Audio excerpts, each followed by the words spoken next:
सर्वप्रथम आप सभी लोगों का सादर प्रणाम। मैं आपका दोस्त, आपका मित्र हेमंत इंडिया या हेमंत सिंह शाही। अपने इस कार्यक्रम इतिहास के पन्नों में आप सभी लोगों का हार्दिक स्वागत करता हूं। हम इसमें इतिहास के पन्नों में इतिहास से जुड़े ऐसी ही घटनाओं को लेकर आपके बीच बीच पर आया करूंगा। आज हम एक महान क्रांतिकारी के बारे में बात करने जा रहे हैं जो पढ़ाई को छोड़कर आज़ादी के मैदान में कूद गए थे और भारत के सबसे कम उम्र के फांसी की सजा पाने वाले क्रांतिवीर बने थे। जी हाँ, आपने सही पहचाना, हम खुदीराम बोस जी के बारे में आज चर्चा करने जा रहे हैं। तो बिना समय व्यर्थ करे जानते हैं कि कौन थे खुदीराम बोस जिन्होंने अंग्रेजी हुकूमत को हिलाकर रख दिया था। समय होता है 3 दिसंबर 1889 का। पश्चिम बंगाल के मदीनापुर जिला में एक छोटे से गांव में श्री त्रिलोकीनाथ बोस और श्रीमती लक्ष्मी प्रिया देवी जी के घर में एक पुत्र पैदा होता है जो आगे चलकर भारत की क्रांति में एक महत्वपूर्ण भूमिका निभाते हैं। उनका नाम होता है खुदीराम बोस जी। खुदीराम बोस अपने माता पिता के इकलौते संतान थे, जिसके कारण उनका पालन पोषण बड़े प्यार से होता है। उनके पिताजी राजा के वहां पर तहसीलदार के रूप में कार्य करते हैं और उनकी माता गृहिणी थी। उनके पिताजी चाहते थे कि वो आगे चलकर ब्रिटिश सरकार में एक उच्च अधिकारी बने। ऐसे ही समय बीतता है। कुछ समय बाद उनकी माता की गंभीर बीमारी के कारण निधन हो जाता है, जिसके चलते उनके पिताजी दूसरी शादी करते हैं। लेकिन खुदीराम बोस और उनकी सौतेली माँ जो थी, उनके बीच में खटास बढ़ते जाती है और एक पढ़ने लिखने वाला बच्चा काफ़ी एग्रेसिव होने लगता है और उनका पालन पोषण उसके बाद वो अपनी बड़ी बहन के ससुराल में जाते हैं और वहीं रहते हैं। उस समय बंगाल में, जिस समय की हम बात कर रहे हैं, बंगाल में क्रांतिकारी गतिविधियां चरम सीमा पर थी और काफ़ी एक्टिव थे। और इसके कारण कुछ महत्वपूर्ण संगठनों का गठन भी किया गया था। उसी में था अनुशील समिति संगठन, जिसके मतभेद के कारण युगांतर नाम का एक गुप्त संगठन बनता है,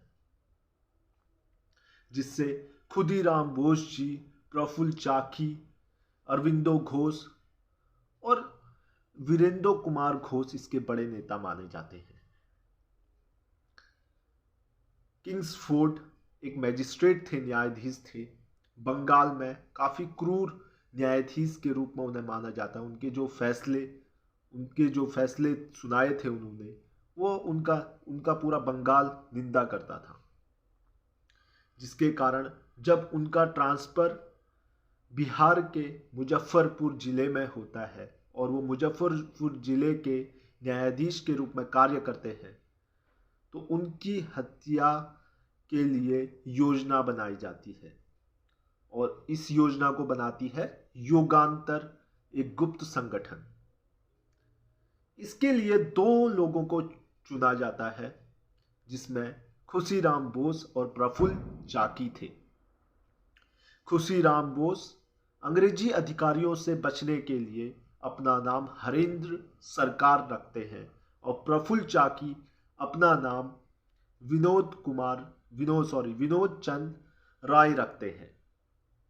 वो 3 हफ्ते तक रैकी करते हैं और निगरानी रखते हैं कि कब न्यायाधीश कोर्ट में आता है, कब वह सुबह घूमने के लिए जाता है। सबसे पहले वह योजना बनाते हैं कि वह कोर्ट वाले एरिया में, ब्रिटिश कोर्ट में वो बम फेंकेंगे। लेकिन बाद में उन्हें लगता है कि इसके कारण निर्दोष लोगों को भी नुकसान पहुंचेगा, तो वो प्लान चेंज कर देते हैं और अब वो चूज करते हैं ब्रिटिश क्लब के सामने ही किंग्सफोर्ड की हत्या करने का, जिसके चलते वो समय आ ही जाता है। ब्रिटिश क्लब के सामने एक छोटा सा पार्क होता है जहां पर किंग्सफोर्ड रोज आया करता था। 30 अप्रैल 1908 को भी किंग्सफोर्ड अपनी बीबी और बच्ची के साथ उस पार्क में आता है, लेकिन इत्तेफाक से जो बैरिस्टर कैनेडी था उसकी बीबी और बच्चे भी उस पार्क में आए होते हैं और उन दोनों की गाड़ी भी एक समान होते हैं, जिसके कारण कंफ्यूजन के कारण किंग्सफोर्ड की गाड़ी में बम फेंकने के बदले वो लोग कैनेडी के फैमिली की गाड़ी पर बम फेंक देते हैं, जिसके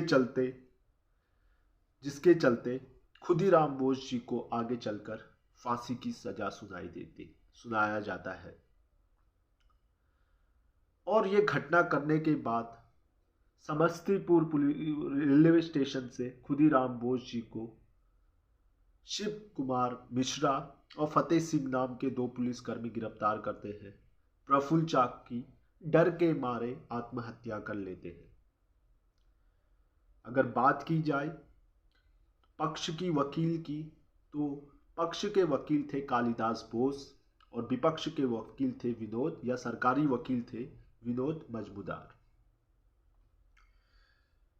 11 अगस्त 1908 को समय 6 बजे खुदीराम बोस जी को फांसी की सजा दी जाती है और वह जब फांसी की सजा जब उनको दी जा रही थी, तब वो वंदे मातरम का नारा लगाते हैं और खुशी खुशी फांसी पर चढ़ जाते हैं